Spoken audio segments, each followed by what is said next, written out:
SLC. So the next company I'll be doing is Bidvest, Bidcorp as well. I didn't really find anything on the website for Bidcorp. I believe is the food side, but Bidvest looked at the bank. So that's usually just like a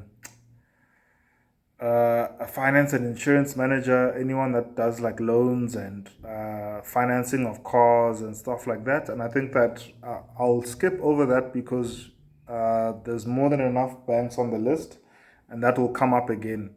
But what I did find, what was interesting, was a bid manager.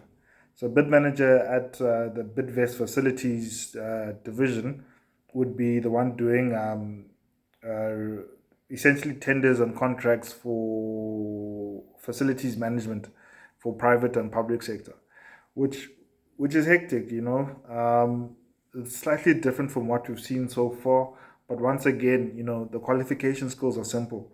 So you're looking at someone with obviously a matric, but they're looking for 8 years experience for this one, a bachelor's degree or a national diploma in sales, business development, marketing, and an understanding of the kind of property service, property management aspect of it. So this one is slightly different than the others, but it's still fundamentally the same. Um, and I think that if you're able to get into the service side of it, knowing that the service is the sale, uh, it and you do a couple of years experience there, work your way up, understand what's needed.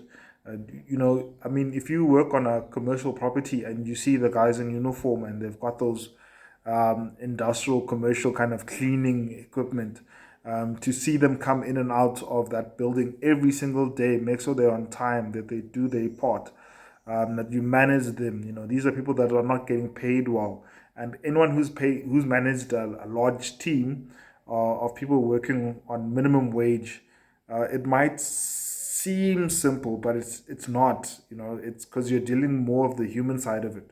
Every single day, there's going to be something. You know, it's going to be they don't have enough to get to work. It's going to be the kid's sick, and they can't afford anyone to pay someone to look after the kid. It's going to be social issues. You know, these are people sometimes where they've been in the game for a while and they've got habits that are difficult to break.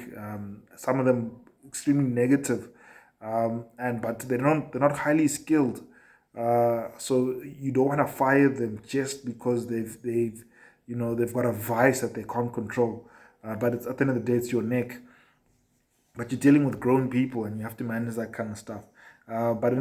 Again, it's understanding the market in terms of which commercial properties are where, which public properties need management. You know, how are you going to manage that budget, negotiate that contract? How are you going to be competitive? What skills are needed? You know, what services are needed? How do you manage that service?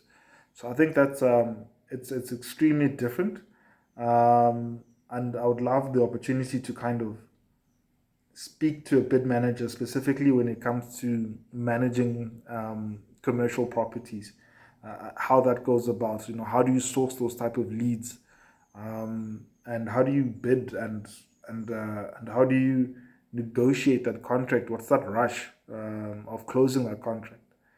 That's an interesting thing. So yeah, I think it's if you're not a technically salesy type of person, getting into the service, respecting the service, so understanding the hospitality behind it, what type of hospitality is that? Not just like from a waitering side, but like a housekeeping side, and that's the function.